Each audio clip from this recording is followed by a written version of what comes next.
Dolor es lo único que sienten las víctimas aún después de medio siglo. Secuestros, torturas, desapariciones y violaciones de derechos humanos fueron algunas de las injusticias que vivieron los latinoamericanos durante varios años. Sí, estamos hablando de la Operación Cóndor, aquella operación que buscaba eliminar objetivos subversivos mayoritariamente de izquierda. En la memoria siguen grabadas las noches de angustia y desesperación de las familias que, hoy en día, todavía no han encontrado justicia para sus seres queridos. Hola, ¿qué tal? Bienvenidos una vez más al canal. Si es la primera vez que ves uno de mis videos, te invito a suscribirte y activar las notificaciones para no perderte ningún video nuevo.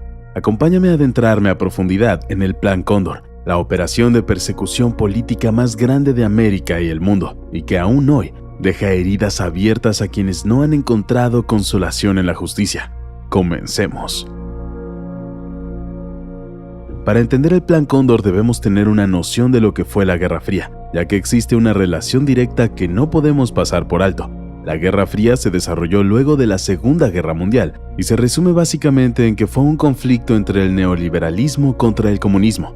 Los máximos exponentes y líderes de estas corrientes eran los Estados Unidos y la Unión Soviética, respectivamente. Ambos países eran potencias mundiales y competían entre ellos en diferentes aspectos. En lo económico, en lo social, en lo militar, en lo académico y hasta en lo deportivo. El ejemplo más claro fue la carrera espacial, donde tanto Estados Unidos como la Unión Soviética contaban con las organizaciones espaciales más importantes del mundo. Otro aspecto primordial es la búsqueda de la hegemonía de estas potencias a través de la instauración de sus sistemas económicos, tanto capitalistas como comunistas. En tal sentido, el conflicto se centraba en la expansión de estos modelos socioeconómicos por todo el mundo.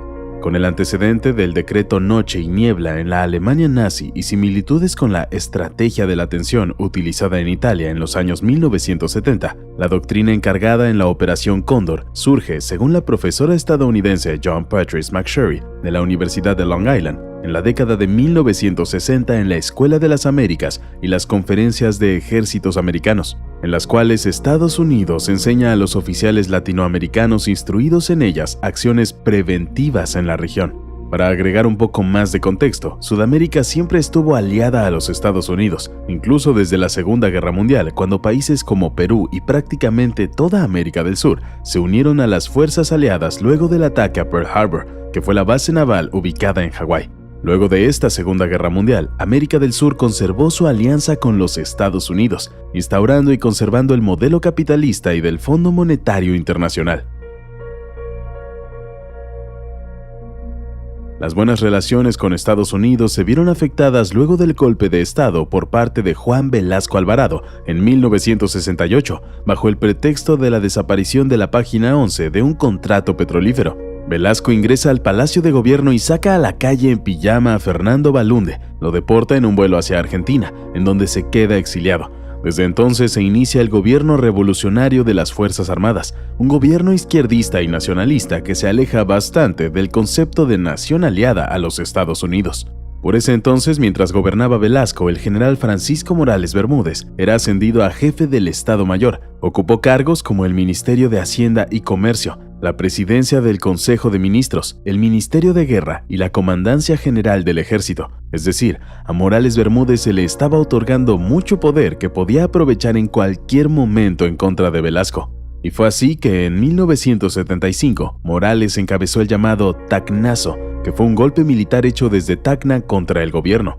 Este golpe militar acabó con la dictadura de izquierda de Velasco y terminó dando un giro hacia una dictadura derechista, retomando las relaciones con Estados Unidos en la lucha contra el comunismo en el mundo. En esta misma situación se encontraba el resto de América Latina, en manos de dictaduras derechistas que perseguían un modelo capitalista y militar. Tales eran los casos de Augusto Pinochet en Chile, Jorge Videla en Argentina, Alfredo Stroessner en Paraguay, Hugo Banzer Suárez en Bolivia, Juan María Bordaberry en Uruguay y finalmente Ernesto Geisel en Brasil. Todas estas dictaduras tenían algo en común más allá de ser dictaduras militares de derecha que servían a los intereses de Estados Unidos. Tenían opositores que representaban un peligro para ellas. La Operación Cóndor fue uno de los episodios más oscuros de la historia reciente en América Latina, que tuvo lugar durante las décadas de 1970 y 1980. Los Estados Unidos querían evitar la expansión del comunismo soviético a cualquier precio durante la Guerra Fría. Por eso intervinieron en la política de varios países latinoamericanos, suministrando armas o dando apoyo a golpes de Estado para derrocar a los gobiernos de izquierda en Latinoamérica. Miembros de la dictadura en Argentina, Bolivia, Brasil, Chile, Paraguay y Uruguay se reunieron en 1975 en Santiago de Chile, en un encuentro convocado por la Dirección de Inteligencia Nacional, DINA, la Policía Secreta chilena. El objetivo era coordinarse para perseguir y eliminar a líderes de izquierda que pudieran movilizar a la población contra los regímenes dictatoriales. Gracias al acuerdo, las Fuerzas Armadas de estos 6 países podían moverse libremente entre fronteras para perseguir a los opositores. La Operación Cóndor fue fundada oficialmente el 28 de noviembre de 1975 en Santiago de Chile, durante la sesión de clausura de la primera reunión de Inteligencia Nacional, y fue firmada por representantes de inteligencia de Argentina, Jorge Casas, capitán de navío, CIDE Secretaría de Inteligencia del Estado argentino; Bolivia, Carlos Mena, mayor del Ejército; Chile, Manuel Contreras Sepúlveda, jefe de la DINA, Dirección Nacional de Inteligencia; Uruguay, José Fons, coronel del Ejército; y Paraguay, Benito Guanes Serrano, coronel del Ejército.